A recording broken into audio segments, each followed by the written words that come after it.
আজ আমরা যে টপিকটা পড়েছি সেটা হচ্ছে ইলেকট্রনিক কনফিগারেশন ফার্স্ট 30 এলিমেন্টস।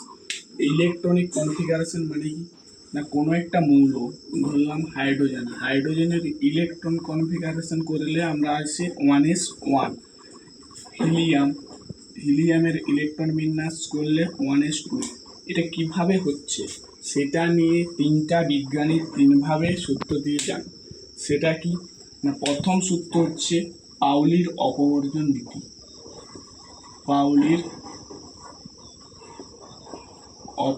নীতি।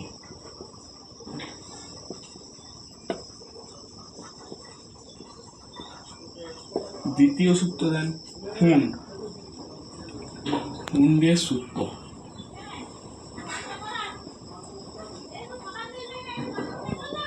তিন নম্বর আউপাউস ল।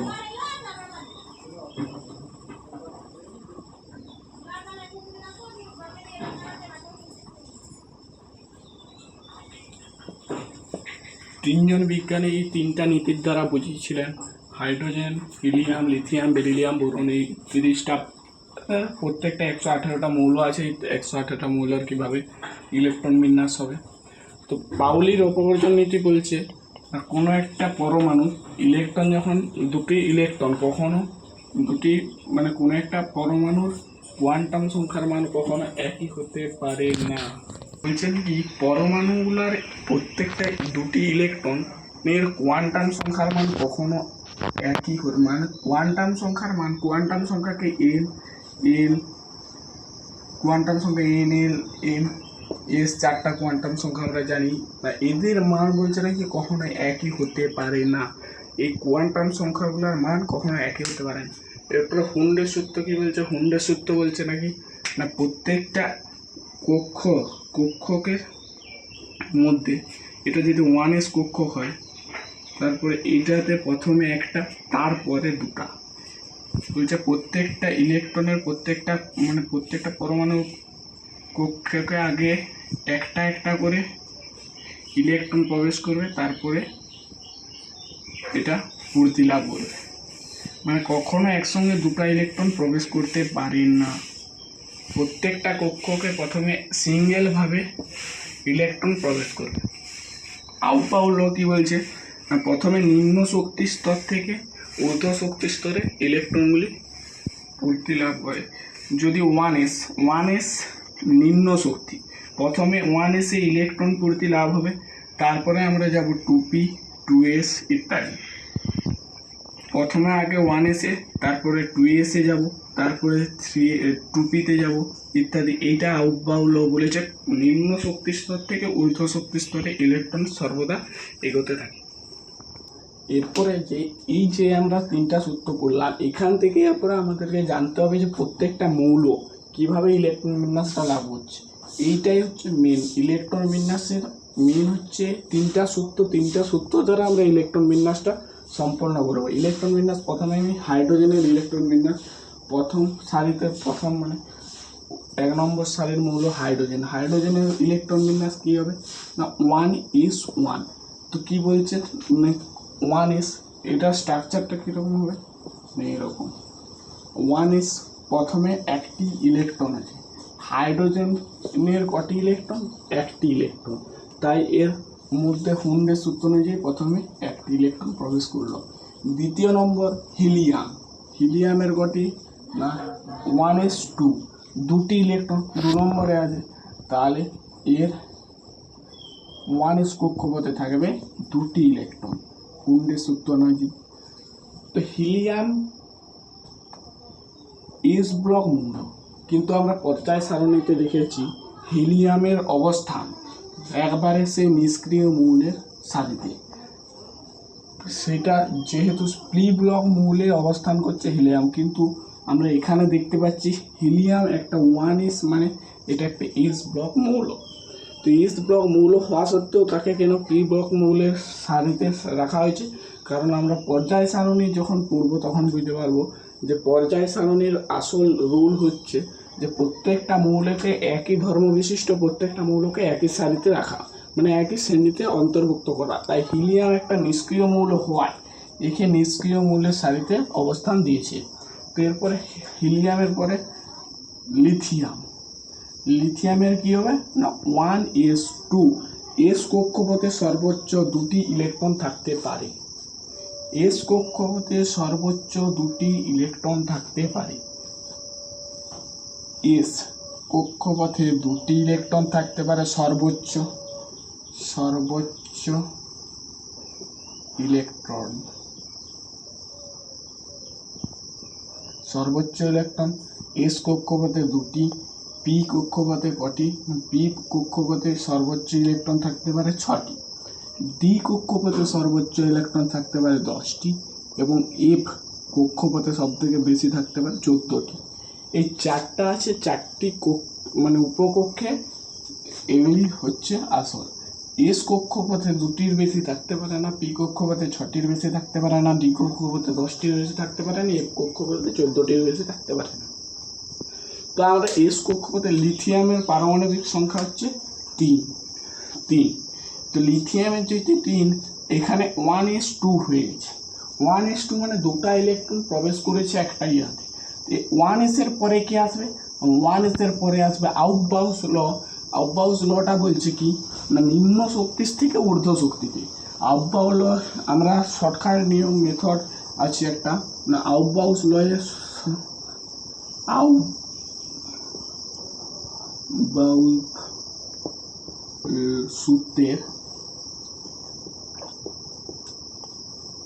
সূত্রের নিয়ম। তো আউটবাউস ল যখন এই সূত্রটা দিয়ে যান তিনি একটা শর্টকাট মেথড বলে যান না 1s প্রথমে 2s তারপরে 1s 1p হতে পারে না, ঠিক আছে। তারপর 1s এর পরে 2s 2p, 3s 3p 3d, 4s 4p 4d 4f, 5s 5p 5d 5f দিয়ে এরকম তিগমা দিয়ে একটা রুল তিনি বানিয়েছেন কোন কক্ষপথের পরে কোন কক্ষপথ আসবে ইলেকট্রন পূর্তি লাভ করবে এরকম করে তিনি একটা বানিয়েছেন। তো কি প্রথমে আসবে 1s প্রথমে আগে ইলেকট্রন পূর্তি লাভ করবে, তারপরে ইলেকট্রন বিন্যাস হওয়ার পর 1s যখন 2টি ইলেকট্রন পূর্তি লাভ করবে 1s এ 2টি ইলেকট্রন থাকার পর তখন আমরা আসবো 2s এ। 1s এর পরে 2s কক্ষপথে ইলেকট্রন প্রবেশ করবে। 2s এর পরে কি না 2p, তারপরে 3s 3pর আগে 3s এ, তারপরে 3p, তারপরে 3d, তারপরে 4s, তারপরে 4p, তারপরে 4d, তারপর 4f, এরকম কন্টিনিউয়াসলি চলতে থাকে। তো আউটবাউস সূত্র এটা শর্টকাট মেথড মনে রাখার। এর আসল রুলটা কি না এস কক্ষপথের এল এর মান, এস কক্ষপথে এল এর মান 0। এল একটা কোয়ান্টাম সংখ্যা যেটাকে বলা হয় গৌণ কোয়ান্টাম সংখ্যা, এটা পরে পড়া হবে। তো এস কক্ষপথ মানে এস একটা মানে এস এর মান এটা হচ্ছে এল, একটা হচ্ছে এন মানে মুখ্য কোয়ান্টাম সংখ্যা, এসটা হচ্ছে এল মানে গৌণ কোয়ান্টাম সংখ্যা। তো এই যে এস এর সর্বোচ্চ এল এর মান হচ্ছে মানে গৌণ কোয়ান্টাম সংখ্যা এস এর 0, এস পি সমান 1 দিয়ে 2 আর এফ এর 3, এগুলা হচ্ছে কোয়ান্টাম সংখ্যার মান। এস এর মানে গৌণ কোয়ান্টাম সংখ্যা মানে এল এর মান 0 হয়। তো আমি 1 এখানে একটা জিনিস যে 3D আগে আমরা 4s পাচ্ছি, 3pর পরে 4s আসছে। তা 3pর পরে আমরা 4s কেন? আমরা তো দেখতে পাচ্ছি যে 3p তারপর দেখবো আমরা 4s কক্ষপথটা চলে এসছে, উপকক্ষ চলে এসছে। তো কেন না আউটবাউন্ড নীতি বলেছিল যে নিম্ন শক্তি স্তর থেকে ঊর্ধ্ব শক্তি স্তরে ইলেকট্রন বিন্যাস হয়ে থাকে। তো 3pর ইলেকট্রন এই 3p যদি করি আমরা n+l রুল অনুযায়ী কোনো একটা মানে মৌলে মানে কোনো একটা আউটবাউন্ড নীতি বলছে না প্রথমে নিম্ন শক্তি স্তরে আগে ইলেকট্রন ঢুকবে তারপরে ঊর্ধ্ব শক্তি স্তরে যাবে। তো 3pর যদি আমি করি তো তখন আগে আমরা 4s পাচ্ছি, তারপরে 3d পাচ্ছি। এই 3d আমাদের দেখে মনে হচ্ছে এই 3dর শক্তি মানে কম, কিন্তু আমরা যখন 4s আর 3dর শক্তি কম্বাইন করব তখন দেখব 4s এর সব থেকে শক্তি কম। তো 4s এর শক্তি কত হবে, n প্লাস এল রুল অনুযায়ী আমরা দেখতে পারবো। n আমরা বললাম যে n সর্বদা কি হয় না, এই সংখ্যাটা হচ্ছে n এর মান। তো 4 n plus L P R S মানে কত 0, তাহলে এর n প্লাস মানে শক্তি হচ্ছে 4। এই 4s এর শক্তির মান 4। আর 3d যখন শক্তি আমরা বার করব, n সমান 3 প্লাস ডি আমরা দেখতে পাচ্ছি 2 ইকুয়াল টু 5। তাহলে 5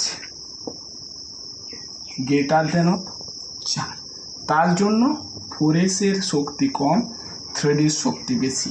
এই কারণে কি হলো না, এইখানে আমরা দেখতে পাচ্ছি যে 3pর পরে আগে 4s আসবে, তারপরে 3d। এই কারণ অনুযায়ী আমরা প্রত্যেকটা নির্ণয় করতে পারবো। তো লিথিয়ামে যেহেতু ইলেকট্রন 3, মানে পারমাণবিক সংখ্যা 3 পারমাণবিক সংখ্যা 3, আমরা 1s এ পেয়েছি 2টি ইলেকট্রন, আমার একটা ইলেকট্রন এখনো আছে। তো এখনো একটা ইলেকট্রন থাকলে এর 1s এর পরে আসবে কি 2s, তো 2s 1।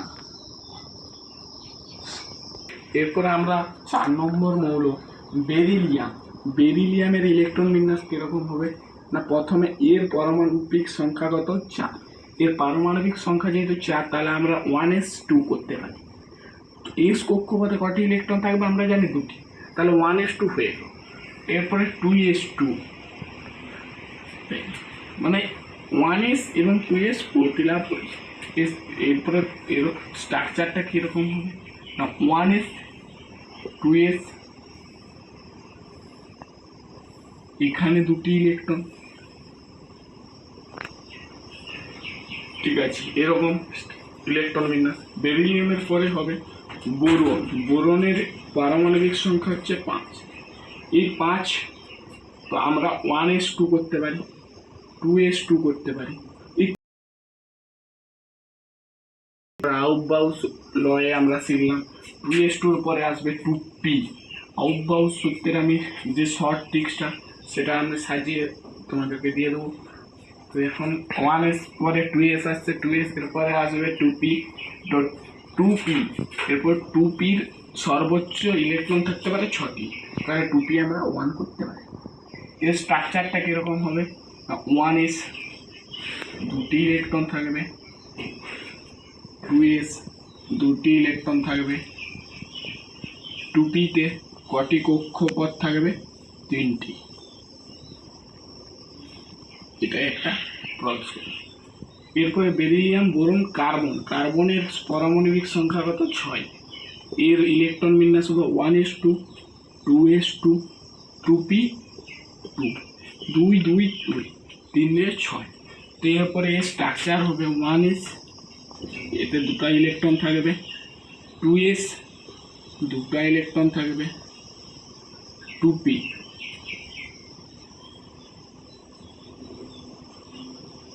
প্রথমে আমরা হুন্ডের সূত্র কি বললো না, প্রত্যেকটা কক্ষপথে আগে একটি করে মানে পূর্তি লাভ করবে, সিঙ্গেল ভাবে আগে বলতে হবে, তাহলে 2p এখানে না হয়ে হবে না। এটা কিন্তু হুন্ডের সূত্র মান্য করবে না, যদি এখানে আমি একটা ইলেকট্রন দিয়ে দিই তাহলে হলো না এল ইলেকট্রন না। হুন্ডের সূত্র বলছে প্রত্যেকটা কক্ষপথে আগে একটি করে ইলেকট্রন পূর্তি লাভ করবে, তাহলে এটি হলো এর স্ট্রাকচার। কার্বনের পরে নাইট্রোজেনের পারমাণবিক সংখ্যা হচ্ছে 7। তো এর এরাটা কী হবে 1s2 2s2 2p 3। 1s এ থাকবে 2টি, 2s এ থাকবে 2টি, আর 2pতে থাকবে 3টি, তাহলে 3টি কক্ষপথে 3টি ইলেকট্রন। মুন্ডে সূত্র মান্য করবে, একটি করে পড়ে আছে অক্সিজেন, ঠিক আছে। এরকম করে সবগুলো মৌলেরই হয়ে যাবে, যে এই প্রত্যেকটা মৌলের একই রকমভাবে আমরা ব্যতিক্রম দেখতে পাবো। যেরকম 24 নম্বর মানে ক্রোমিয়াম, ক্রোমিয়াম, এই 24 নম্বরে ক্রোমিয়ামের আমরা দেখব 24 নম্বরে ক্রোমিয়াম অবস্থান করছে। তো ক্রোমিয়ামের আমরা দেখব ইলেকট্রন বিন্যাসটা আলাদা হচ্ছে। কেন না, ইলেকট্রন বিন্যাসের এই যে রুল, এই রুল অনুযায়ী আমরা ইলেকট্রন বিন্যাস কত হবে 1s2 2s2 2p6, 6টা ইলেকট্রন থাকতে পারে, 2p6 3s2 3p6, 6 2 8 10 18, ঠিক আছে। 3pর পরে আসবে 4s2 এর পরে আসবে 3d। তো আমাদের কটা হয়েছে 20টা, আমরা 4টা এখানে দিয়ে দিলাম। কিন্তু নিয়ম অনুযায়ী বলছি এইটা হবে ইলেকট্রন বিন্যাস ক্রোমিয়ামের ইলেকট্রন বিন্যাস হবে এটা, কিন্তু এটা হলো না। কারণ আমরা ডি উপকক্ষে দেখছি কটি 4টি ইলেকট্রন আছে, ডি উপকক্ষে 4টি ইলেকট্রন আছে, কিন্তু ডি উপকক্ষ চাইবে সবসময় হাফ ফিল অবস্থা, হাফ ফিল আর ফুল ফিল যে কোনো একটা। যদি ডি উপকক্ষে 5টা কক্ষক থাকে, তো ডি উপকক্ষে যে 5টা কক্ষক থাকে 1 2 3 4 5, এদের বলছে কি একটা এরকম হবে যদি আমরা নিয়ম অনুযায়ী করি। কিন্তু ডি উপকক্ষ চাইবে সবসময় এটাকে ফিল আপ করা, এটাকে বলা হয় হাফ ফিল অবস্থা। এইটা খালি রাখা চলবে না। যদি এটা 29 হতো, মানে 29-এ যখন আমরা কপার করবো সেটা আলাদা, ক্রোমিয়াম কপার এগুলা আলাদা ইলেকট্রন বিন্যাস, একটু গোলটা মনে রাখতে হয়। হাফ ফিল কি না, হাফ ফিল মানে এই যে 4টা ইলেকট্রন আছে ইলেকট্রনে পূর্ণ করা। তখন কি করবে না, এনার্জি নিয়ে কি করবে না, এই যে 2টা ইলেকট্রন 4s উপকক্ষে ছিল, সেই 4s উপকক্ষে এক থেকে একটি ইলেকট্রন যে ডি উপকক্ষে ঢুকবে। তাহলে আসল মানে নিয়ম অনুযায়ী হবে ইলেকট্রন বিন্যাস এটা, কিন্তু মানে যেটা গ্রাহ্য করা হয় মানে chromium 2s2 2p6 3s2 3p6 4s1 3d5, এইটা হচ্ছে হবে ক্রোমিয়ামের ইলেকট্রন বিন্যাস। কারণ এই যে 5টা ইলেকট্রন আমাকে 3dতে আমাকে পূর্ণ করতে হবে, 3dতে আমাকে হাফ ফিল অবস্থা পূর্ণ করতে হবে। এরপর হাফ ফিল কেন আমরা করব না, হাফ ফিল হচ্ছে বেশি স্টেবল। যদি এখানে 4টা ইলেকট্রন থাকতো, এটার যেটা স্টেবল হয় তার থেকে হাফ ফিল অবস্থা বেশি স্টেবল। এরপরে আমরা যেটা করব সেটা এরপরে আমরা জানবো হাফ ফিল অবস্থা কেন এর থেকে বেশি স্টেবিলিটি কেন এর বেশি। এরপরে আমরা দেখব, আমরা যেটা বললাম যে 3d এর 4টা ইলেকট্রন যেতে থাকে সেটা বেশি স্টেবল না 5টা ইলেকট্রন থাকলে সেটা বেশি স্টেবল। যখন 4টা ইলেকট্রন থাকবে কি হবে স্ট্রাকচার,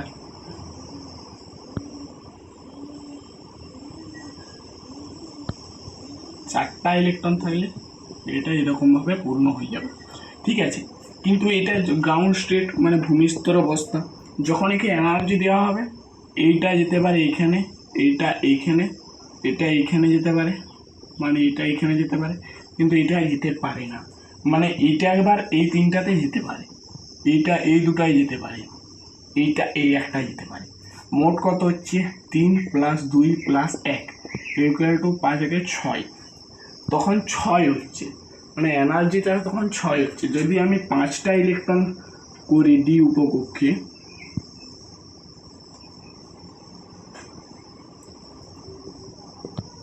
পাঁচটা ইলেকট্রন যখন থাকবে ডি উপকক্ষে, তখন কি হবে, এই যে এটাতে যেতে পারে, এটাতে যেতে পারে, এটাতে, মানে 4টায় যেতে পারে প্রথমটা, দ্বিতীয়টা কটায় যেতে পারে এটাই মানে +3 3টায় যেতে পারে, তৃতীয়টা 2টায় যেতে পারে, চতুর্থটা 1টায় যেতে পারে, 4 3 7 2 7 3 10, তখন এর এনার্জি হচ্ছে 10।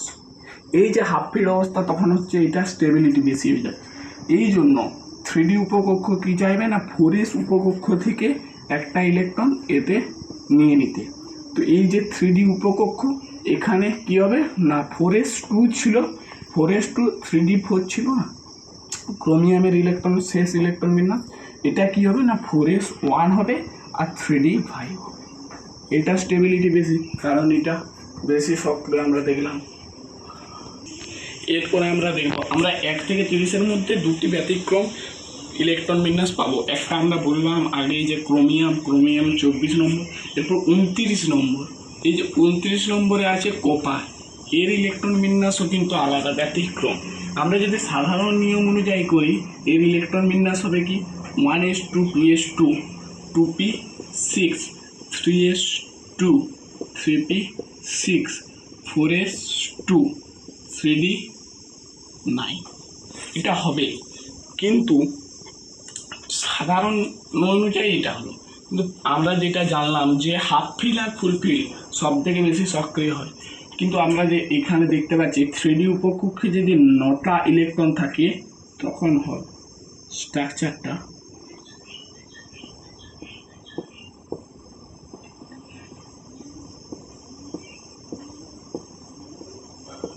এরকম স্ট্রাকচারটা হয়, ঠিক আছে। কিন্তু আমরা জানলাম যে এইটা একটা ফাঁকা রাখতে চায় না, এটাকে বলা হয় ফুলফিল্ড। এখনো ফুলফিল হয় না, যখন একটা ইলেকট্রন এসে এখানে প্রবেশ করবে তখন সেটা ফুলফিল হবে। আর ফুলফিল বেশি স্টেবল। তাহলে এই যে 3d9 হয়েছে, কি চাইবে কপার, কি চাইবে এই এস উপকক্ষ থেকে একটা ইলেকট্রন এখানে নিতে চাইবে।